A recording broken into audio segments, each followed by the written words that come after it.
and this is Boatshed Cornwall on board a Capelli Tempest 405. I'll just quickly show you the video of this boat. So that's telling me that we've got shallow draft alarm. Just making my way forward, showing the starboard tube, round to the forward end.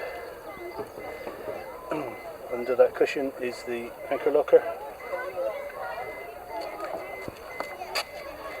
We're just making our way back down port side.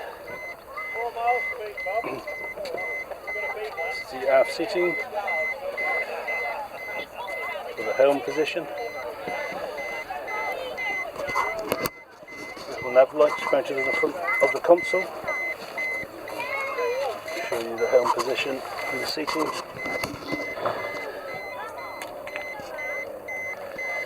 And there we have it. So, this is Boatshed Cornwall on board a Capelli Tempest 405. If you'd like to know any more, please don't hesitate to contact me.